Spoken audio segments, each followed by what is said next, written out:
Feliz Ano Novo a todos os presentes e aos que estão pela internet.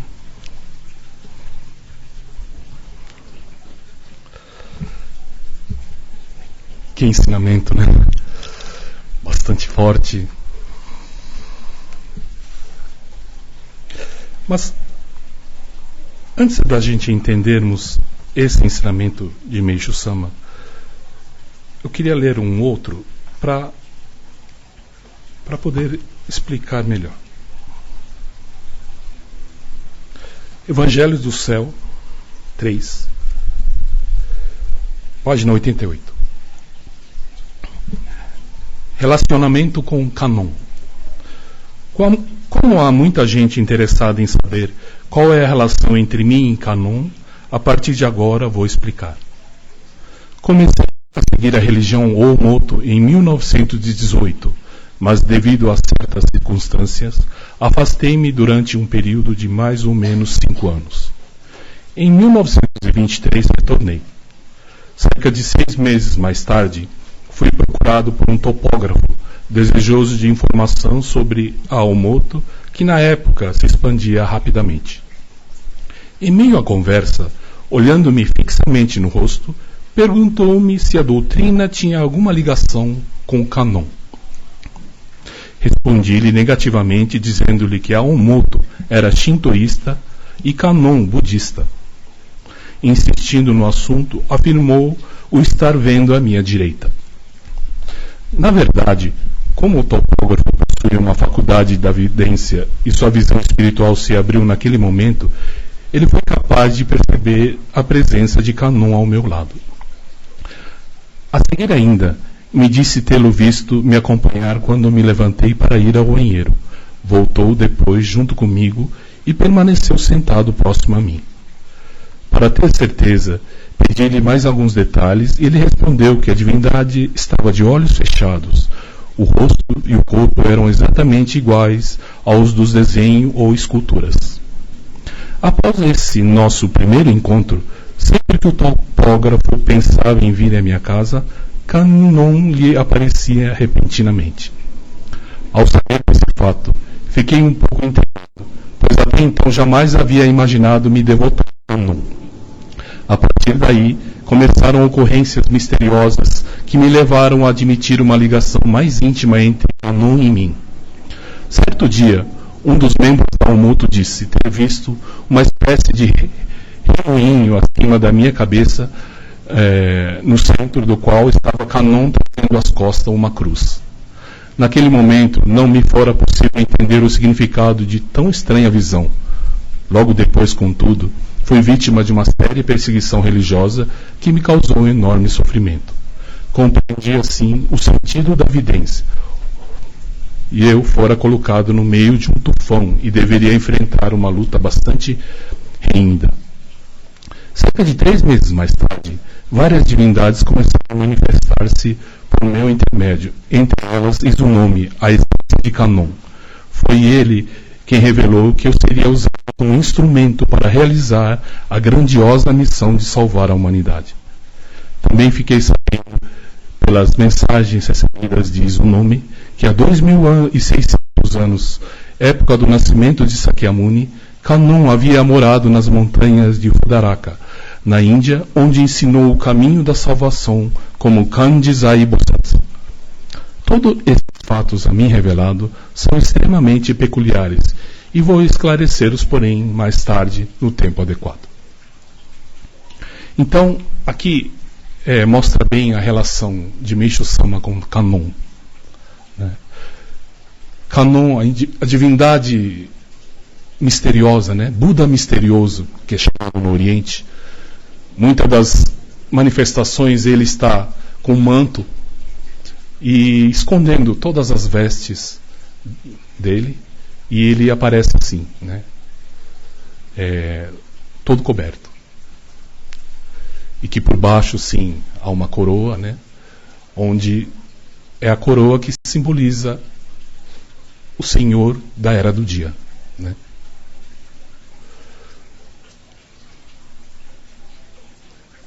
Queria contar um episódio que aconteceu comigo, com o reverendo. Numa das viagens que ele sempre fazia para o Japão, em que também ele trabalhava no comércio de antiguidades, arte e antiguidades, ele comprou vários vasos com tampa. Aí nessa época ele conheceu um amigo que é de origem budista, né? A religião dele, mas que também, como esse amigo de Meishu Sama, tinha uma faculdade, uma vidência muito grande, né? Tinha esse dom. Aí um certo dia, né, o reverendo voltou das compras, feliz, né? Tinha comprado um monte de vaso com tampa. Isso é antigo, e falava para mim, né? Aí ele veio, amigo, sempre visitava quando tinha algum problema, né? Falou, o que está acontecendo aqui? Ah, nada. Não, que está muito agitado, né? O mundo espiritual aqui dessa igreja. E o que aconteceu?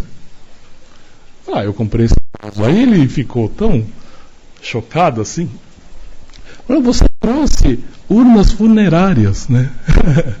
E dentro várias almas chinesas, né? Pessoas da China. Aí meu pai olhou e falou, ah, é? Ficou bem espantado. Aí ele pediu que vendesse logo ou que se livrasse disso tudo. Ah, então tá bom. Ele fez isso. Mas ele achava bonito. E ele se livrou, tudo aconteceu. Aí numa outra ocasião, ele foi num leilão e encontrou aquelas imagens de Kannon que está na igreja. E ficou feliz, né? Um Kannon daquela magnitude, daquela beleza, e levou para casa. Aí ele veio também, de novo. Mas o que está acontecendo de novo? Né? Que alvoroço esse, né? Aí eu falei, não, eu comprei uma estátua de Kannon. Ah, deve ser que tem algum espírito que não seja Kannon e que está fazendo esse movimento todo. Ah, deixa que eu vou lá e expulso ele. Eu estava do lado escutando isso. Vai ficar com o olho assim, né? Aberto. Aí ele foi. O Kannon estava no outro aposento. Aí quando ele chegou de frente ao Kannon, esse do Soreshi, ele chegou todo assim, né? Pronto para fazer as orações dele. Aí ele foi curvando. Foi curvando. Aí ele ajoelhou, depois ajoelhou e praticamente quase deitou em frente à estátua.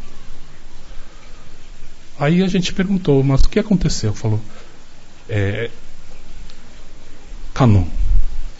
Kannon que veio para ir para o Brasil.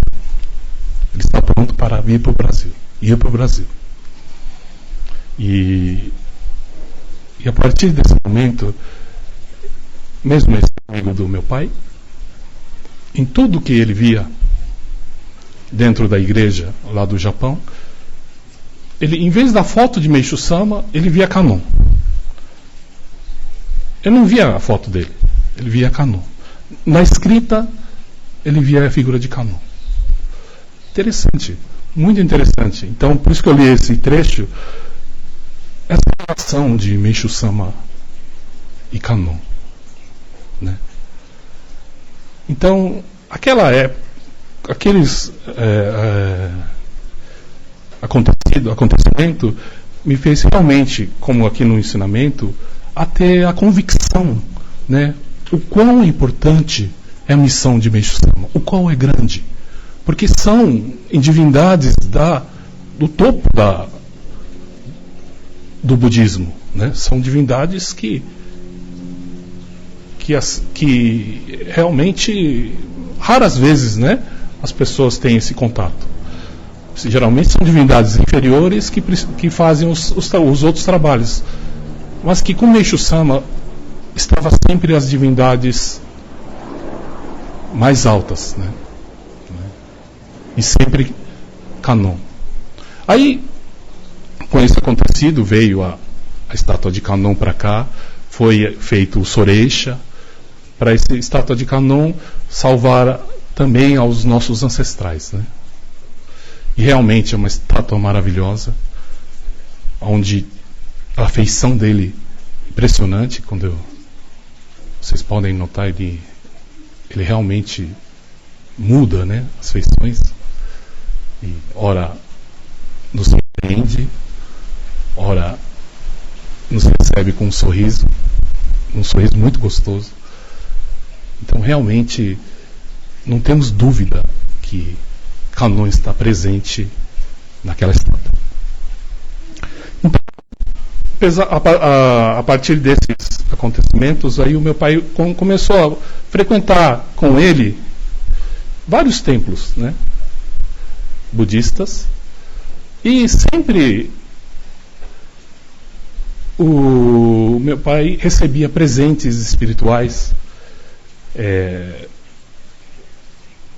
das divindades presentes nesses templos.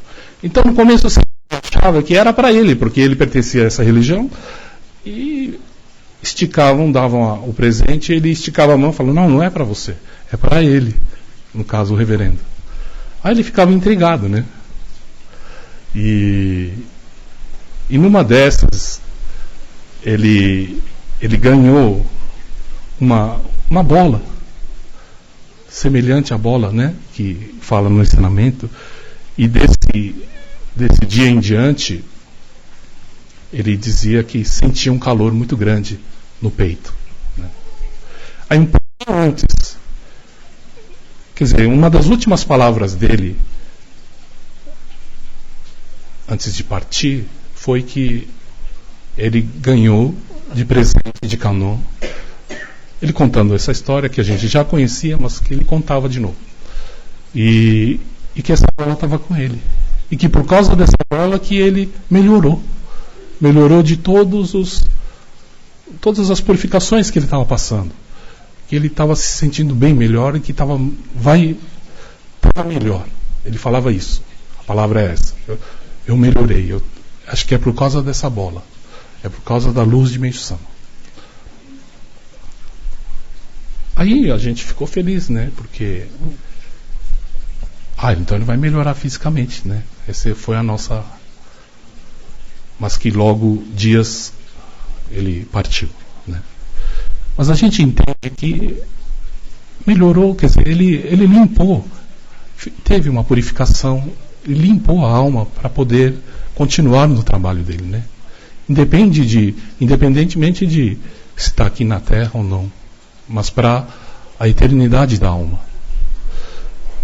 Isso que nós entendemos, né? Então, a que ponto que eu quero chegar? Os olhos do mundo espiritual, dos grandes deuses, dos grandes santos, estão voltados para a messiânica. Apesar de nós aqui, pequenininhos, temos a graça de ter a presença de grandes espíritos divinos conosco. Mas não que a gente seja bonitinho, não é isso. É pela missão que nós temos, né? Pela missão que Meishu-sama nos outorgou, né? Só que pense assim: nós recebemos o Ohikari, cuja luz infinitamente poderosa consegue curar as pessoas, consegue fazer as pessoas se sentirem bem, né? Se sentirem aliviados, se sentirem, tirar aquela angústia, enfim, sentirem um pedacinho do reino do céu. Só que Meishu-sama fez o contrário. Ele deu esse diploma praticamente de doutorado, de mestrado, uma coisa muito alta do mundo espiritual, para nós que estamos engatinhando ainda no pré-primário ou talvez na primeira série. E deu-nos já a permissão de fazer esse trabalho. Então, é como, imagine, você, uma criança, espiritualmente, né, no nosso caso, recebendo um diploma dessa magnitude, desse nível. E as coisas que a gente consegue fazer com esse diploma, que no caso é o Ricari, às vezes nos deixa até erradamente, né, bastante orgulhosos, né, dessa força, né. Mas que no fundo a gente ainda está engatinhando. Por isso que ele deu o Ricari e os ensinamentos, né? Já deu o manual, né? Para justamente crescer no Jorei, crescer na espiritualidade. Mas muitos de nós a gente acaba acomodando, gostando do fato de ter essa maravilha, né, conosco, de poder resolver os problemas particulares, tudo. E acabamos, às vezes, esquecendo que precisamos passar de ano. Não ficar eternamente na primeira série e passar de ano, né? Temos provas e nós precisamos passar nessas provas para seguir adiante. E seguindo adiante, segunda, terceira série, a gente consegue ensinar os da segunda, da primeira série, né? Essa é a nossa missão. Na terceira série, vamos ensinar os da segunda, da primeira, né? E assim indo, porque a gente vê pessoas de grande espiritualidade, pessoas realmente boníssimas, que têm um trabalho espiritual de vidas e vidas, não tem essa permissão, não tem ainda esse nível para poder chegar e curar as pessoas. Isso quem só, né, Jesus, nesse nível, Buda, quer dizer, foi um nível máximo da humanidade. Isso foi dado a nós de mão beijada. Então, vamos pensar assim, o tamanho da nossa responsabilidade perante isso, né? E quão importante a gente passar isso na urgência do mundo atual, né? Como foi lido nesse ensinamento, a gente tem a convicção. Convicção gera a força, né? Convicção gera a energia do Jorei. A potência do Jorei é na convicção, né? Na fé. Então, para esse grande evento que está sendo, que a gente sente, não precisa falar, que a gente sente que é uma coisa que vem apertando, uma coisa que vem chegando. Não é uma coisa que vai acontecer de repente tudo de uma vez, mas às vezes a gente sente pouco a pouco o ser humano sendo encostado num abismo e tem que escolher, né? Entre realmente ou ficar, né, em cima desse muro, né? Então, Meishu Sama. Então, quem tem às vezes dificuldade, né, com a figura de Meishu Sama, tem gente assim. Então, a figura de Kanon, que é a mesma coisa, né? São iguais. São Meishu Sama é a parte material aqui na Terra de Kanon, né? Então, pedir força, né, esse ano que entra, para realmente a gente conseguir ser canal para grandes milagres, né, grandes feitos de Meishu Sama, para poder realmente trazer essa pessoa dele para bem perto de nós, né? Eu acho que ele está querendo que a gente realmente comece, né, a levar bem a sério, né?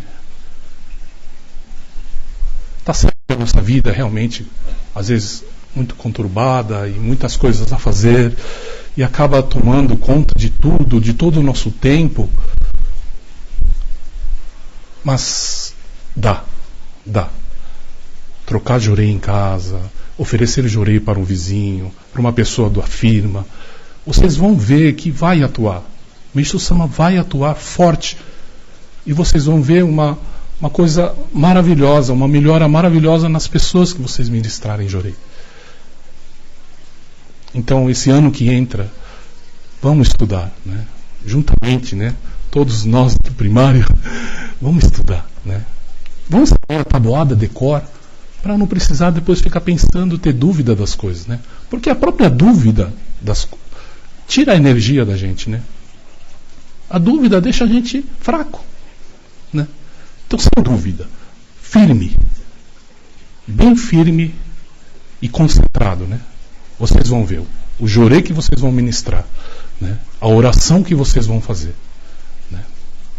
Então, eu desejo felicidades em 2013 para todos vocês, porque isso está atrelado à felicidade da gente. Não tem como a gente querer ser feliz sem ser instrumento de Deus. Não dá, né? Então, pensar nisso.